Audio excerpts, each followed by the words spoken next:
نحمدہ ونصلی علی رسولہ الکریم۔ عزیزان محترم، میں Muhammad Aslam Dode, chairman liberal party Pakistan, آپ سے مخاطب ہوں۔ آپ دیکھ رہے ہیں liberal party Pakistan YouTube channel. پیش خدمت ہے پروگرام ایمان اور اس کی شاخیں۔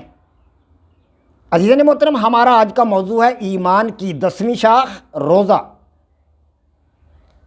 عزیزان محترم، آپ جانتے ہیں کہ میں اپنا پروگرام ایمان اور اس کی شاخیں کافی عرصہ سے آپ حضرات کے سامنے پیش کر رہا ہوں۔ اس پروگرام کو پیش کرنے کا بنیادی مقصد ایمان اور اس کی شاخوں کو سمجھنا، ایمان کے ذریعے اسلام کی حقیقت کو جاننا، اللہ عز و جل کی ذات بابرکات کا قرب حاصل کرنا اور مومن اور مسلم کے فرق کو سمجھنا، اسلام کی حقانیت کو جاننا اور ایمان مفصل اور اس کے تقاضوں سے کما حقہ واقفیت اور تعارف حاصل کرنا اور اسلام میں پورا داخل ہونے کے لیے ایمانیات کے تمام درجوں اور شاخوں کا ادراک حاصل کر کے ان پر عمل پیرا ہونا ہے۔ عزیزان محترم، میں اس سلسلہ میں آپ حضرات کے سامنے ایمان کی 9 شاخیں بیان کر چکا ہوں۔ ایک بار ان کو دہرا دیتا ہوں۔ آمنت باللہ و ملائکتہ و کتبہ و رسلہ والیوم الآخر والقدر خیرہ و شرہ من اللہ تعالی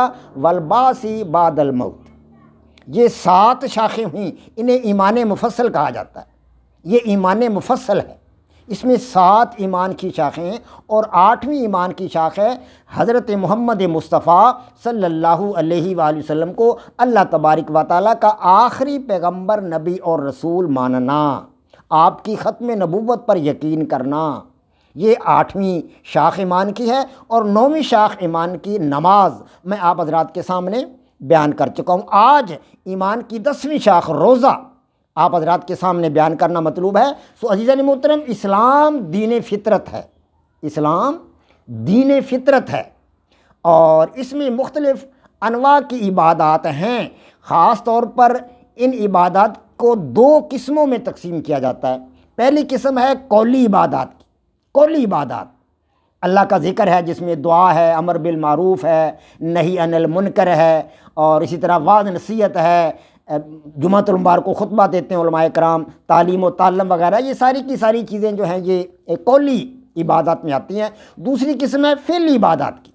فعلی عبادت اس میں نماز آ جاتی ہے، اس میں کوئی عمل ہوتا ہے، عملی عبادات، فعلی عبادات، زکوٰۃ آ جاتی ہے، حج ہے، اسی طرح جہاد ہے، صدقات ہیں، خیرات ہیں وغیرہ وغیرہ، یہ سب کی سب اس میں شامل ہیں۔ تو عزیزان محترم، روزہ بھی ایک فعلی یا بدنی عبادت ہے۔ روزہ عبادت کی نیت سے، اب اس کی ڈیفینیشن سن لیں، اس کی تعریف کیا ہے روزہ کی۔ عبادت کی نیت سے صبح صادق سے غروب آفتاب تک، عبادت کی نیت سے صبح صادق سے غروب آفتاب تک کھانے پینے اور جمع سے رکے رہنے کا نام روزہ ہے۔ رکے رہنے کا، نہ کھانا پینا نہ جمع کرنا، ان سے رکے رہنے کا نام روزہ ہے۔ تو مذہب اسلام میں روزہ کی فرضیت کو قرآن پاک نے اس طرح بیان فرمایا ہے، یا ایھا الذین آمنوا کتب علیکم الصیام کما کتب علی الذین من قبلکم لعلکم تتقون۔ یہ سورہ بقرہ کی آیت آپ حضرات کے سامنے تلاوت کی ہے۔ اے ایمان والو، فرض کیا گیا تم پر روزہ جیسے ان لوگوں پر فرض کیا گیا تھا جو تم سے پہلے تھے، تاکہ تم پرہیزگار بن جاؤ۔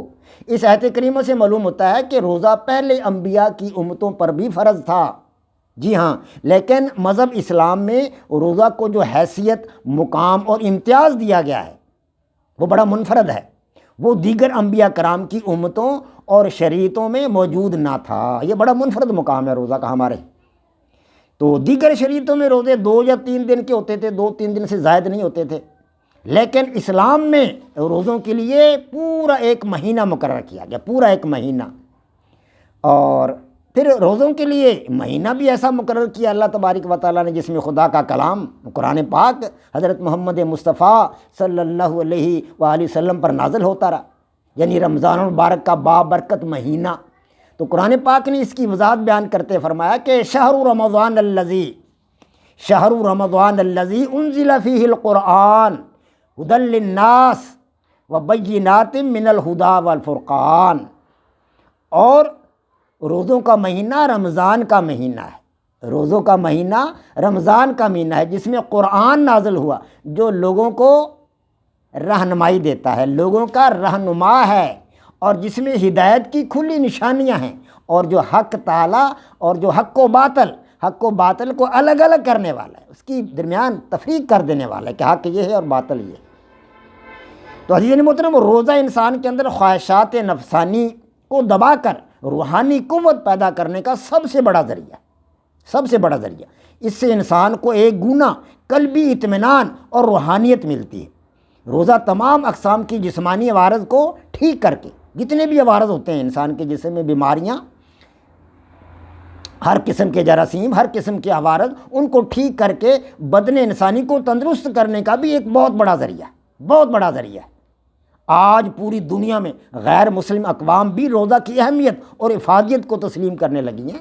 جب رمضان المبارک کے مہینہ میں جب روزہ کھولنے کا وقت ہوتا ہے، غیر مسلم بھی وہاں آتے ہیں روزہ کھولنے کے لیے، غیر مسلم بھی آ جاتے ہیں اس منظر کو دیکھنے کے لیے اور روزہ کھولنے کے لیے، وہ بھی روزہ رکھ لیتے ہیں۔ کئی ان میں سے ہیں کئی ایسے اچھے لوگ جو روزہ رکھتے ہیں۔ تو صحت کے عالمی ماہرین دل، معدہ، گردہ، مثانہ اور جسم کے دیگر اعضائے رئیسہ کی تندرستی اور علاج کے لیے 16 سے 18 گھنٹے کی فاسٹنگ یعنی بھوکا رہنے کو ضروری قرار دے رہے ہیں آج کل اس زمانہ میں۔ تو یہ کتنی اہمیت ہے فاسٹنگ کی، کتنی اہمیت ہے روزے کی۔ اور روزہ کیا ہے؟ تو فاسٹنگ ہے۔ صبح سے لے کر شام تک انسان اللہ تبارک و تعالیٰ کی ذات کے لیے بھوکا پیاسا دن کاٹتا ہے۔ تو نبی علیہ الصلوۃ والسلام کا فرمان ہے، رسول اللہ صلی اللہ علیہ وآلہ وسلم کا ایک انتہائی منفرد اور جامع ارشاد گرامی ہے روزہ سے متعلق۔ آپ نے فرمایا کہ ہر چیز کی زکوٰۃ ہے اور جسم کی زکوٰۃ روزہ ہے۔ میرے صحابہ سبحان اللہ، جسم کی زکوٰۃ کیا ہے؟ روزہ ہے۔ ہر چیز کی زکوٰۃ ہے اور جسم کی زکوٰۃ روزہ ہے، سبحان اللہ۔ اور روزہ نصف صبر ہے، نصف صبر۔ اللہ تبارک و تعالیٰ کی ذات کے لیے انسان کچھ نہیں کھاتا، اسے کوئی دیکھ نہیں رہا ہوتا سوائے اللہ کی ذات کے، کوئی نہیں دیکھ رہا ہوتا۔ وہ چھپ کر کہیں پانی پی لے، کہیں کچھ کھا لے تو کون دیکھ رہا ہوتا؟ کوئی بھی نہیں دیکھ رہا ہوتا۔ چھپ کر انسان بہت کچھ کر سکتا ہے، لیکن اللہ کی ذات دیکھ رہی ہوتی۔ انسان اللہ کی ذات کے اتنا قریب ہو جاتا ہے کہ اللہ تبارک و تعالیٰ فرماتا ہے میں بندے کے لیے ہوں، بندے نے میرے لیے روزہ رکھا تو میں اپنے بندے کے لیے ہوں، میں اس کا بدلہ دوں گا، اس کے بدلے میں میری ذات ہے بندے کے لیے۔ اللہ تبارک و تعالیٰ اپنے آپ کو بندے کے لیے پیش کر دیتا ہے کہ میں اپنے بندے، میں روزہ دار کے لیے میری ذات ہے، میں اپنے روزہ دار کے لیے ہوں، اس نے میرے لیے روزہ رکھا ہے تو میں اپنی ذات کو اس کے لیے پیش کرتا ہوں کہ میں اس کے لیے ہوں، سبحان اللہ۔ تو ہر چیز کی زکوٰۃ جو ہے وہ ہے، اور جسم کی زکوٰۃ روزہ ہے، اور روزہ نصف صبر ہے۔ اللہ عز و جل ہمیں روزے رکھنے کی توفیق عطا فرمائے۔ وما علینا الا البلاغ۔ پاک فوج زندہ باد، پاکستان پائندہ باد۔